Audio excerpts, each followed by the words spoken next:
Talk about an absolute barn burner in Calgary. Welcome to Got Your Back, brought to you by DLR Vinyl Products. Nobody puts in wood, windows, or siding anymore. Why build a wood fence or deck? Do it once with high-quality, maintenance-free vinyl. Call my brothers, Rick or Rob at DLR Vinyl, locations in Calgary and Edmonton.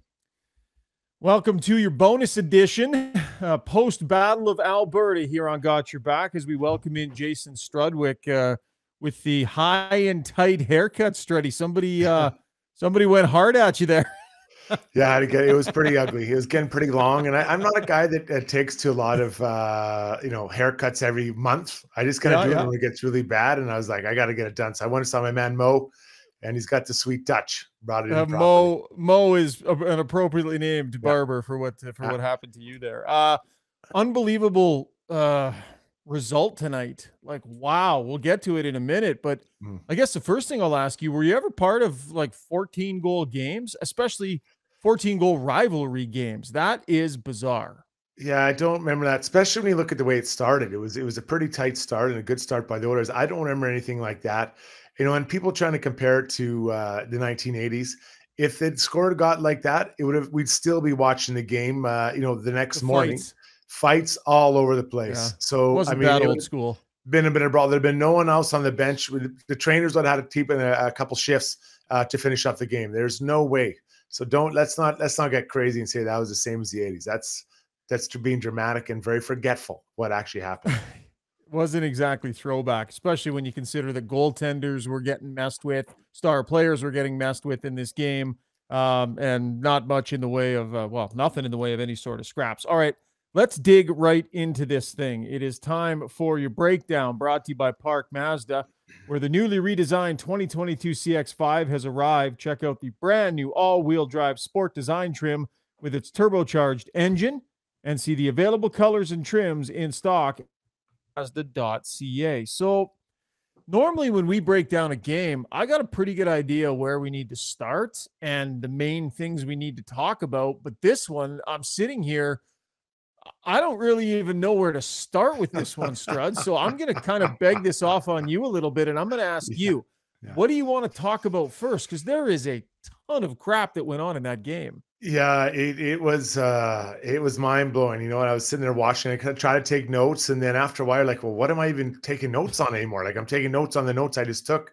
I guess let's start at the beginning. The Oilers have a great start, right? They get the first goal in a tough building. Or against a good rival. But then they find themselves down 3-1. Boom, boom, boom. Yeah. And you're like, oh my God. Well, they get one back, right? So you head into the first intermission, like, okay, 3-2, not bad. And then they get the tied up again. So you're pretty happy with things. And then, another breakdown. And I think tonight, the breakdown should be about the number of breakdowns the Oilers had. You give up that many even strength goals.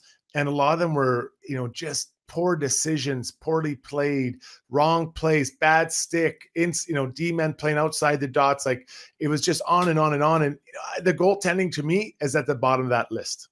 Yeah. So we'll get to the goaltending in a minute. I sense that maybe they were in for some trouble when I think it was on like the second or third shift of the game. They gave up back-to-back 2-on-1s in one shift. Now, what I made a note of in my notes was, both guys stayed on their feet. Darnell Nurse stayed on his feet. And then Tyson Barrie, I think, played the other 2-on-1 and he stayed on his feet. And I went, I wonder if they talked about that as a team. The last thing we need to talk about now because of everything that happened, but they were loose defensively from the beginning. And I think probably concerning for them is that they were never able to tighten it up. It's one thing if you start loose and as a group, you kind of check yourselves. Like that's what a mature group will do. They will check themselves and put themselves back in place. It just got worse and worse and worse. And it was right through their lineup. Like Darnell Nurse and Cody Ceci defensively on this night were an absolute train wreck. There's no kind way to put it. Evan Bouchard had a horrendous night defensively as well. A bunch of Oilers did. They were completely unable to correct themselves, Struddy, and I think that has to be concerning to them. 9 even strength goals against. Yeah. Well, I guess let's be the positive first. The penalty kill didn't give up anything. So you can start with that and say, that's a positive. The positive, we talk a lot about the penalty kill. Honestly, I'm going to start my comments by saying there's going to be nights like this where it's just a complete disaster. in your own zone, off the rush. I mean, a number of times we saw, CC and Nurse kind of playing near or outside the dots, giving a lot of room down the middle of the ice where you don't want to have it. We had centermen, not beside the guy they're supposed to be checking easy tap-ins or easier shots open. I mean, these are all details that they know. Like, this isn't something new. This wasn't something like the Flames did that surprised the Oilers in any way. The guys they weren't ready. They were not ready to defend properly. But, on the other side, if you're a Flames player, you're not exactly thrilled either. I mean, you gave up 5 goals too. So it was just a complete disaster defensively. But I will give credit to Markstrom. He made a significant save on Evander Kane. It was 6-5. And it was kind of a broken 3-on-2 and ended up being a wide open shot for Kane. Kicks out the pad, huge save. 6-6 it would have been. 10, 15 seconds later, I know someone will correct me, down the other way they go. The Flames score 7-5, game over. Let's pack the bus up. Like, that was a huge save. So Markstrom, he wasn't great tonight, but he got the one save they needed. They needed that save, because if not 6-6, who knows? This might end up 10-10, right? So that was a save they needed, and he gave it to him. But let's make no mistake, it wasn't like he was a stud in the net either. Yeah, for sure. So let's get into the conversation about the goaltending here, because, I mean, anytime there's a 9 spot and you go through both goaltenders, it's going to come up. But before we do that, I want to let Zach Hyman get ahead of that conversation, which he did with his first comment post-game. Quite bad, quite poorly. I mean, I think it was 9 even strength goals against, right? So, we have 3 power play goals, so 9-2 at even strength. The media is going to probably blame our goalies, but you can't blame our goalies. Hung them out to dry, just, all around poor performance. Yeah, So there's Zach Hyman getting ahead of it, saying, listen, if you're thinking about blaming the goalies, don't. And I understand that, he's a good teammate. But let's dive in on the net minding here a little bit. The Calgary Flames got the save from Markstrom. The Oilers didn't get the save from, Koskinen or Smith. And, I actually thought at the time it was an interesting decision to pull Koskinen when they did, because I didn't think the goals were really egregious. And I thought, the Oilers are scoring in bunches. The Flames are scoring in bunches. But it was a pile of goals on not very many shots. So I understand why he did it, but it didn't feel like Koskinen's fault at the moment that he pulled him. How did you feel about that decision by Woodcroft?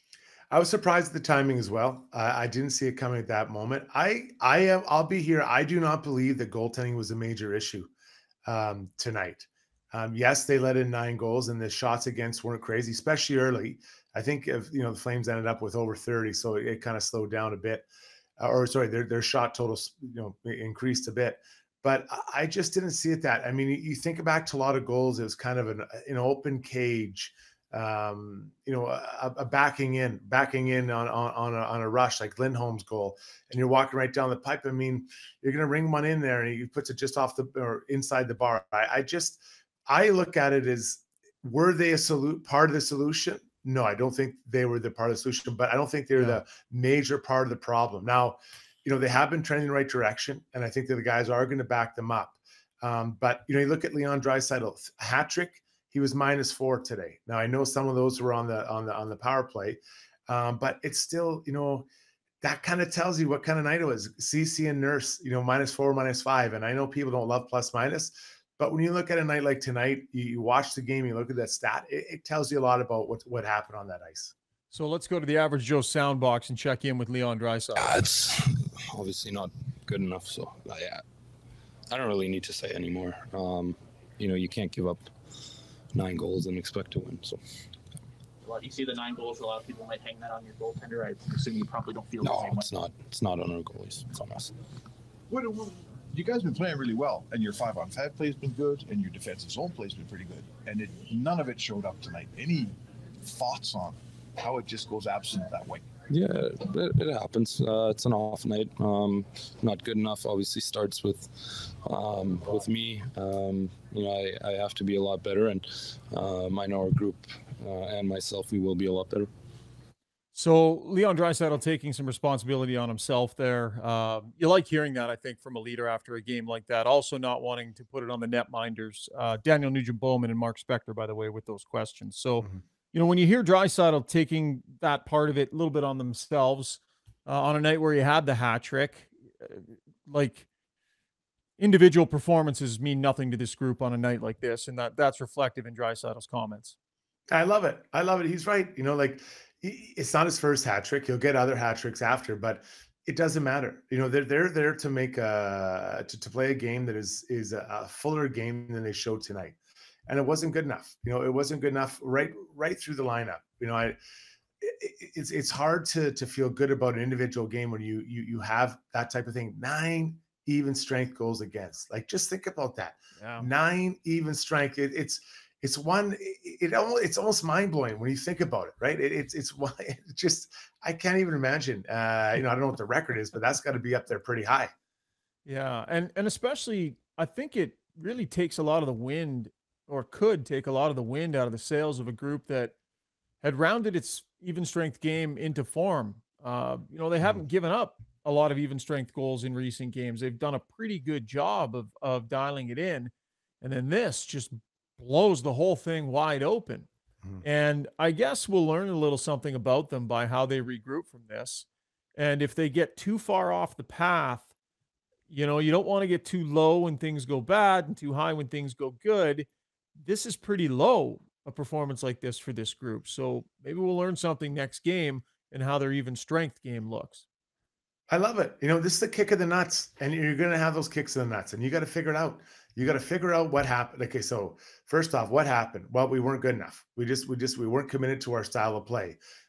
Here, and here. Let's look at these clips. This is not how we operate. We don't play like this. We don't back check like this. We don't stand up the blue line. We don't play outside the dots like this. We don't defend in front of the net like this. So I actually think it's a good reminder of the details and how important they are for the details, you know, in those games. So I'm not, honestly, you know, they're not going to fall off the edge off of this. I don't believe they would fall off the cliff after this. I think this is the team that's becoming more resilient, and I fully expect when they hit the ice again on Monday night against Arizona, they'll be a team that is recommitted to what they're doing. These little reminders are sometimes very humbling, and it's a good reminder to have, especially at this point when they keep trying to track towards the playoffs. Where are you at on Darnell Nurse? I was going to say and Cody Ceci, but for right now, let's just focus on Darnell Nurse. You know, he gets a lot of attention. Fans are real down on him these days. I think a lot of that has to do with the contract, the money he's going to make next year. But let's focus on the here and now. Listen, he's a good player. He's a value contract for them this year, and he had a tough night. He's had a few tough nights. I don't see the same consistency in his overall attention to detail and play night in, night out that we saw last year. And I think tonight was one of his rougher nights. Yeah, I mean, 82 games, not everyone's going to be a perfect picture, right? So he's going to struggle. He's going to struggle at some point, just like every single player is going to struggle. Look at Tyler Toffoli. That guy came into Calgary just firing all cylinders. Now he has, 1 goal in 10 games or something like that. So you're going to have moments where it's not perfect. So for Darnell, he has to figure out what he's not doing correctly. And that also falls on Manson, right? He and Manson have to sit down and talk about it. Then how do we go about changing it? You know, and I when I watch Darnell right now, you know, especially when the puck's coming down CC's side, it feels like he's trying to overcommit to help, and then he finds too much. He's all over the place. When all you have to do, well, I mean, it's easy for me to say, but you just kind of skate backwards, stay in the middle of that ice, and then let things funnel to the outside. Don't force the puck to funnel to the middle by going more to the outside. And, you know, I've been critical of the forwards and the way they're not maybe filling those gaps. But for Darnell, it's just about him. For this moment, simplify your game. Get back to the most simple things. Good first pass, protect the middle of the ice all over, and be physical. Just start there. That's it. Don't worry, you're not on a power play. Just kill penalties. And that's it. That's your foundation. Then his game will build from there. Because it is, I mean, it's been rough, but, you know, there's not going to be 82 perfect games. There will not be 82 perfect games. So all the fans that are all worked up, I mean, geez, it's even, I'm sure a few people that have jobs, they're not perfect 365 the days of the week or of the year in their jobs. You and I are having tough ones tonight, right? Like, clearly we're not having a great night tonight, and we're going to try and bounce back. Yeah. Well, I'm feeling pretty energetic, actually. I'm pretty happy right now. You're doing well. Yeah, I know. You're doing better than I am, I would say, if I were to grade us out through 20 minutes here. Yeah, and I think, for Nurse, like I agreed with the broadcast. I thought tonight did a nice job laying out some of the examples of him trying to do too much. Where and you talked about it, where you're moving over to try and help out with someone else's job, but in order to do that, you got to trust everyone else is doing theirs, and the forwards are going to come back. He got caught a few times, kind of trusting those forwards. And there were a few backtracks tonight that were not great from Oiler forwards. That's one of the things Jay Woodcroft implemented was more attention to detail on the back check and on the backtrack. And I thought the Oilers lost a lot of that attention to detail. And defensemen ended up looking really bad in some of those situations. But I do think there's some of that falls on the forwards. I think Cody Ceci had a real tough night tonight too, positionally. I just found he was just kind of all over the place. And he and Nurse, they kind of get separated, and it just gets too loose. Yeah, so talking about the forwards, I really feel strongly that when you're on taking a rush against, and it can be an on-man rush or even man rush, the D-man needs to communicate to the forwards which guy to take. We always joked about the forwards not being that smart, and I think that's still true. But when you're taking a rush, you have to look up, and I point and say, Ryan, that's your guy. You just say, take this guy. So the forward doesn't have to think, and he claps onto him or saddles up beside him. Now he's taken care of, and I can do the rest. I don't see enough communication, not just from Darnell Nurse, but from the all 6 defensemen. When you're going, and you can just point, take that guy, take that guy, take that guy, and he takes them, and now you can turn your attention and move over and take whoever you want. And that's a very simple thing to do. And forwards will react to it. I did it all the time. I was not a third of the defenseman that Darnell Nurse was, but I had to make it easy. I had to understand. I had to know who was taking who to simplify that background. And forwards love it because they don't have to think. They just know, this is my guy. Thank you very much. You're my dance partner. Yeah. I'll ride you right back to the slot. And Derek Brassard on the 1-1 goal, again, talking about the forwards not backtracking, he tried to direct traffic as the forward. Yeah. So he stopped skating and started pointing as to who should take who, and a guy just skated right in. It's a few times now where they've stopped their feet moving on the back check, and I think that's cost them a few times. So we agree the pull on Koskinen was a little odd. Smith came in and didn't fare much better, but a little bit. It's hard though because there were so many goals scored and not that many shots. So conventional wisdom is, we need to save. You got to make a change, whether they're his fault or not. But I don't know that was the exact right feel at the moment. Yeah, and I wonder how Mike Smith would feel going in. Not that he would be upset with his coach, but to go into that moment where it's, the ice, not that it was tilted, but it just felt like it was a game, a wonky game. Do you feel you can go in there and you can lock it down? You've seen so many goals, so many, just easy goals from both sides. And I'm not sure. I mean, if Smith goes in and shuts the door and the Oilers win, and I really do believe that save by Markstrom, that's what everyone should be talking about. That's a key moment in the game on Kane. He rose up at that moment and made the save. Now, can Smith make the save on the 7th goal? I'm not sure. Maybe it's a stoppable puck. That's probably, more for a goaltender, but for sure that save by Markstrom, that's that +1 they got that the Oilers were unable to get. And it just, that was the difference in the game. I know it's hard to believe that one save out of 14 goals is a 1, but I do believe that puts the game completely on Rishaug. Yeah, and I think let's put it a little bit on Evander Kane too, because he's an offensive player and the puck was right on his stick. He put it right into the goal. Like Markstrom came across and he made up the space and it was impressive, but Kane put it right into him. Like there was open net there and he put it right into the middle of the net and right into the goalie. Did he not? I think he has to raise it up a bit. Yeah, I think, and I think if he goes like, I guess it'd be, blocker side up high. I think that's probably a goal. But still, Markstrom got it done. Great save. It's a timely save, right? It's that timely save. And that he found a way to get that one done. So, I'm not going to put this one on the Oilers goaltenders. There was defensive lapses all over the place. I think the coaching staff, the players, we've heard 2 of them say the same thing essentially. And I can't see it being on there. So this group, they need to sit down, look at what they've done, understand that it was in Darnell's words, you got to flush it down and get back at it on Monday. And Arizona's a game you have to win. You got to find a way to win it.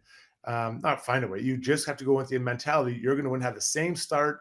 And then just get after and get those 2 points and then keep building your game again, rebuild it. If you feel sorry for yourself, no one cares. Nobody cares if you feel sorry for yourself. In fact, other teams are happy to see you, tripping on your lower lip.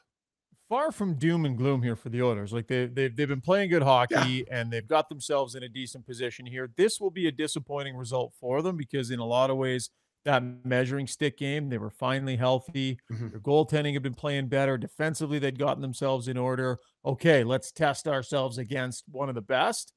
And you give up 9 even strength goals. Last trip back to the Average Joe soundbox. Here's the head coach. Not good enough. We went away from script, went away from what our game plan was, and we paid the price for it. 9 even strength goals, not good enough. Yeah, all three guys basically saying the exact same thing. And it should be that simple on a night like this. You cannot give up 9 even strength goals and expect to win anything in this league. Flames were pretty loose too. I think the Flames were there to be had tonight, but once the floodgates opened, they just pulled away. They did. But I mean, let's look at the big picture. I believe that the season series was 2-2. Am I correct in that? Yep. Yep. So 2-2. Both teams have kind of had their punches in there. And when I look at this team, this is not a team the Oilers couldn't beat. Like it's not a team that, if we got into a 7-game series, I'm like, there's no chance. Would it be hard? Yeah, it would be hard. But there's a reason to believe that they can get some victories out of this group. But tonight wasn't good. It just wasn't good enough. They were disorganized. And oftentimes when you hear the players talk about what they believe went wrong, they're echoing what the coaches said in the dressing room post game. So the coach said the same thing as the 2 players said the same thing as we're saying the same thing. So it's a repeatable thing that is coming from the head coach. So, I don't know how much video to take out of this, but there should be a belief that they can beat this team. And unfortunately, they don't get it after a game like tonight. But over the course of the year, they should feel that and think that way. Any issue with the pushback? I'll start out by saying I don't have any. I think Tkachuk, what he did with Mike Smith was whatever. Stuck him a couple times while he was down. No big deal. He took a shot in the face for it. Didn't love the shot on Connor McDavid, but the refs got it on a penalty. Yeah. Evander Kane stepped in the moment. I don't think that's something that needed to be followed up on. My gut is that they were fine on that front. What did you think? Yeah, I'd agree. And honestly, I think Mike Smith was looking for a battle. Yeah. I honestly didn't think what Chuck did was that bad.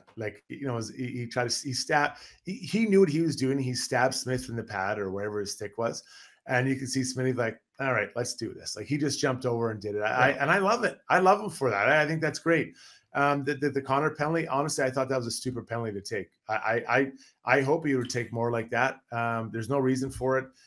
He's just knocking the guy down. I don't see anything, that's really going to be a big deal. So if anything, I'm more upset as a coach of the Flames about that dumb penalty, rather than the Oilers maybe perception being they didn't fight back. They got the penalty, and you go on from there. So, yeah, I'm not sure. I just don't think that tonight wasn't the night to look for, reasons the Oilers weren't, in the fight or whatever. I thought they were fine. They were competing, but it was their play away from the puck that hurt them tonight, not their inability to be physical or push back. Like Lucic was running around, and he's skating well and making good things, but those hits aren't like the hit on Kulak isn't gonna, Kulak's not gonna stop playing hockey, right? So and that's what he does. Lucic is out there. I think what you do is you try to pass it from where Lucic came more often than not, but I don't think. I mean, it's not going to be a turning point. I don't believe in a series. Yeah, no, I agree, and I think when Lucic got physical on Draisaitl, I thought Draisaitl absorbed that and turned it into some offense. And I think the Oilers were fine on that front. And that does matter in a battle of Alberta. I don't feel like they got their lunch fed to them physically or anything in this game here tonight. All right, great stuff, Struddy. Appreciate it. That was the breakdown brought to you by Park Mazda, your dealer for life in Sherwood Park.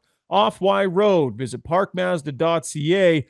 I drive an awesome CX-5, and I have for the past few years. It's got lots of zip, tons of bells and whistles, so schedule a test drive at parkmazda.ca. Plenty more coming up after the break.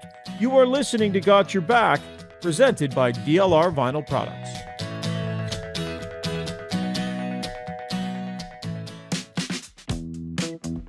Hey, Struddy, question for you. Have you ever tried putting in your own fence?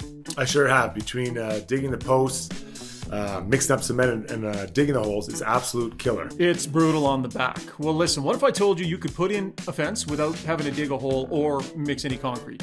I'd be much more likely to come over and help you out. Yeah, well, you're not the first guy I would call, but thank you for that. Listen, my brother's company, DLR Vinyl Products, they've come up with a system where you can actually put high-quality vinyl fence in the ground without having to dig a hole, without having to mix any concrete. They can teach do-it-yourselfers how to do it, and they can also work with contractors who might be looking to start installing vinyl. It's super high-quality product. The great thing about it is that it has fantastic longevity. You put it in, you don't have to worry about staining or sanding or anything like that. I've been lucky enough, Struddy.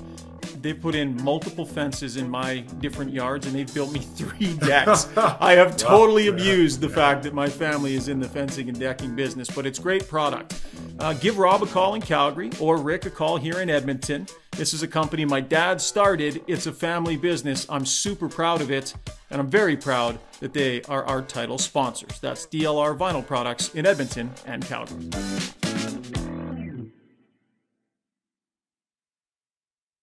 Park has proudly served the community and supported minor sports in the area for almost 20 years. It's a great gathering place for sports fans. Average Joe's has massive big screen TVs, comfortable seating, and a friendly staff waiting to make your experience anything but average. Come check it out on Baseline Road, right next to Home Depot, or make a reservation by calling 780-417-1113. That's Average Joe's on Baseline Road in Sherwood Park.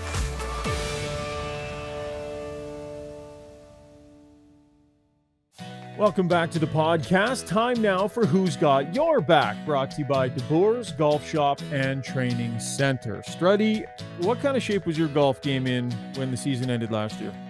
Good to quite good. You know, if I could break... Good to quite good. Yeah, good to quite good. Well, for me, like I'm not talking Phil Mickelson good, but, you know, I try to bang it around. If I can get under 90, I'm pretty happy. And I was, you know, in and out of that range like a fiddler's elbow most days. So I was pretty happy. How about yours? Yeah, not bad. You know what? We got to get you down to visit the guys at DeBoer's because the training center down there is off the charts. Scotty can work magic with you. They got top of the line training staff there. They got top of the line training facilities there when they're simulators. And my goal last year was to try and break 80, and they were with me on that journey. We came close a couple of times, and I would not have been even close if it weren't for those guys. It's an awesome spot. Super friendly staff, and it's always a great time down at DeBoer's. So now's a great time to get in there and start picking up some equipment, picking up some apparel, because the golf season is upon us here. So check out DeBoer's Golf Shop and Training Center, your local golf shop for the last 23 years. All right, let's head out to Kelowna and check in with Zuby. There he is. Hey, how you doing, pal? Hey, fellas, I'm doing well, thanks. Good to see you guys. Yeah, you too, man. Quite the barn burner tonight. Were you you were watching from BC? No, I was watching. I watched some. I had to turn some off. I only had so much patience for the defensive coverage. And as a goalie myself, I felt bad for the goalies. I didn't feel like they did anything egregious, but man, they were hung out to dry. Yeah, that's a pretty fair comment. But interesting how the goalies, they never think another goalie had a bad game. I do actually find that annoying. So I was going to say, man, maybe the goalie should have made more saves. I'm okay. I'm okay criticizing, and I'm the first one to criticize myself. I know when I let in a stinker, I'll take it. Yeah, well, you're still paying your dues to the Goaltenders Union, clearly. All right, time to head to the Average Joe's inbox, guys. Average Joe's on Baseline Road in Sherwood Park. And remember, we want your stories. gybpod@gmail.com is where you can email them. We're going to read one tonight for our Who's Got Your Back segment. And this one kind of sends chills down my spine because this is a soft spot for me, this particular area. This comes from Winston. My Got Your Back story: I was in university and decided to tree plant for a summer. So my brother, my buddy Eric, and I drove from Cape Breton all the way to Fort Francis, Ontario. That's quite the haul. Jeez. So one afternoon we were planting. I looked up and saw a bear creeping along the back of my tree line, keeping his eyes on me. At first we weren't too concerned and even grabbed our camera to take some pictures. I will never forget what happened. Eric was about 10 feet in front of me, the bear 40 feet in front of him, And Eric, who's actually a great musician but terrible at sports, we were throwing rocks to try and scare it away so we could keep working, accidentally hit the bear in the middle of its face, and it started to charge us. So Eric turns to run away. I put my hands and my shovel above my head and started to back away, yelling at Eric not to run and to turn and try and look big. But Eric was already past me, and so I'm backing away. The bear's running at me. I trip and fall over a stump. I'm looking up to the sky, assuming this was going to be the end, when suddenly I was grabbed by Eric. He stopped running and came back for me, lifted me off the ground, helped me to my feet. The bear charged us and got very close, but it never did attack, probably because there was two of us. I will never forget that Eric came back to pick me up off the ground in the face of a charging bear. He had my back, and that is from Winston. Who was this friend like? Was it like, like a major league pitcher that he's throwing and he missed it by that much and stroked the bear in the face? Like, holy geez, like I'd be pretty sure I wouldn't be aiming even anywhere close to the bear. That's real friendship too, guys. Like, what's that old saying? They say you don't have to be able to outrun the bear. You just have to be able to outrun your slowest friend. Yeah. So, hey, man, hats off to Eric. That's huge. That's true friendship. Well, his initial instinct was to turn and run and buckled right past the guy. But then I think his conscience clicked in. So that's pretty solid because his fight or flight had clearly clicked in. And then he turned around and went and got Winston. So good on you, Eric, wherever you are. I don't know, you guys. I don't do well with bears. I'm the guy, like, you should see me when I go hiking. And my wife loves to hike, so we just got to figure it out. I have so much bear safety equipment. It's ridiculous. I look stupid on the trail. Yeah. I've never had very few interactions with bears. Like, I've seen him, driving to Jasper and you see him on the road or whatever, but nothing that intimate. I don't think even within, 200 feet. Maybe they've seen me, but I've never seen them. Zuby, you're part bear. How close have you been to one? Same thing. Most of my direct experience, I've been in the car and felt pretty safe about it. But, my brother-in-law and lots of my wife's family, they're all in Revelstoke. So they have experience with bears all the time. And in fact, they live on a kind of out of town, right on the side of a mountain. And last year they had the bear get into their car, the mama bear with the cubs outside, and the bear locked itself in, got in the car because they had some food or something in the car, could smell it. They're usually more on top of it than that. They've been around it enough in Revelstoke, but the bear got inside the car and then got locked inside, and the cubs were outside. They had to call wildlife control. Wow. So they must not have that car anymore. Like, a bear would just destroy the hell out of the inside of a car, wouldn't it? It was written off. It was done. Yeah. Yeah. We actually got married in Revelstoke, and we stayed at the campsite right in town there. And there were a family, like there was a mom and two cubs. And I was outside the tent trailer one morning making coffee, and I looked up in a tree and I was like, well, that's a bear. So there's bear cubs crawling up this tree.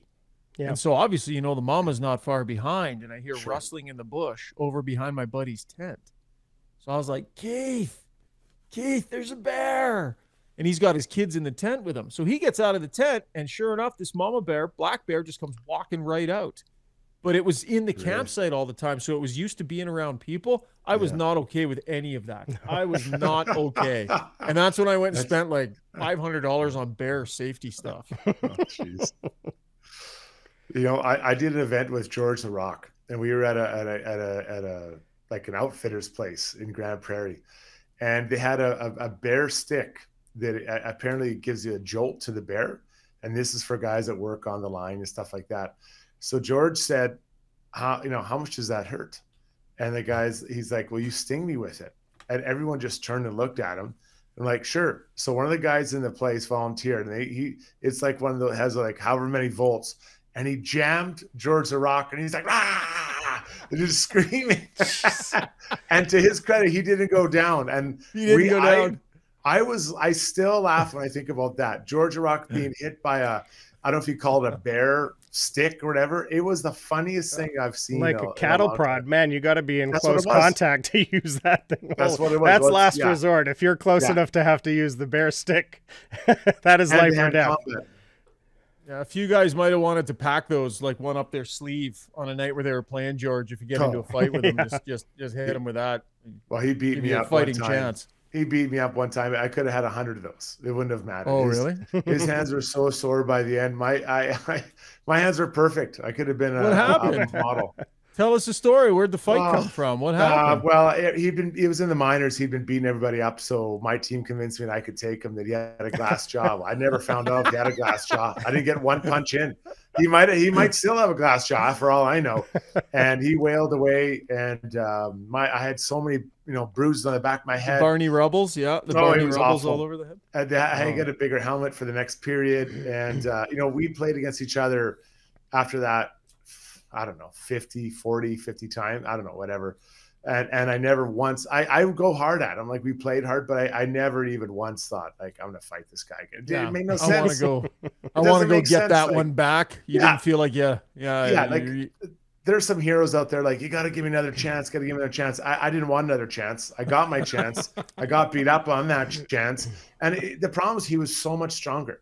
Like, I skated around at 225. He was 270. Yeah. And just naturally stronger than me. Was I tougher? No, I don't believe I was tougher. I don't believe I was a better fighter. I wasn't stronger. So what are we doing out here? Nothing. Yeah. Just getting beat up. Wow. So nobody had your back on that one, Struds. You were on your own. No, not even myself. I didn't even have my own back because I knew going in I'd probably lose. So I was just sending my physical being. My mental being knew I was going to get spanked, but my physical being was just taking the abuse. So there was no got your back at all then there.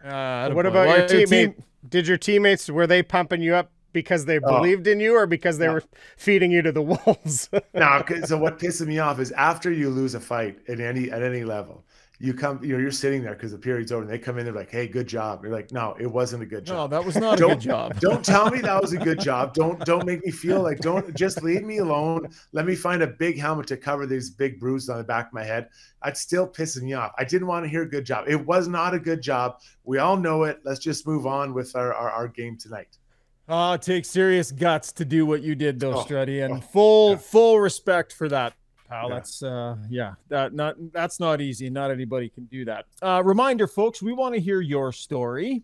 Did somebody have your back at a certain point in your life? Big story, small story, heavy, light, whatever it is, we want to hear from you. Send them to our Average Joe's inbox at gybpod@gmail.com. Guys, thanks for doing this. Kind of a last minute. Figured we had to get a podcast out there after a Battle of Alberta like that. So kind of impromptu, but appreciate the late hours. And I guess we'll talk to you guys in a couple of days.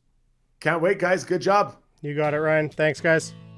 Okay, huge thanks as always to our sponsors, DLR Vinyl Products, Park Mazda, Belvan Construction, DeBoer's Golf Shop and Training Center, and Average Joe's Sports Bar in Sherwood Park. Oilers taking on Arizona on Monday night. We're going to try and get another podcast out first thing Tuesday morning. Till then, thanks for downloading and listening. This has been Got Your Back, presented by DLR Vinyl Products.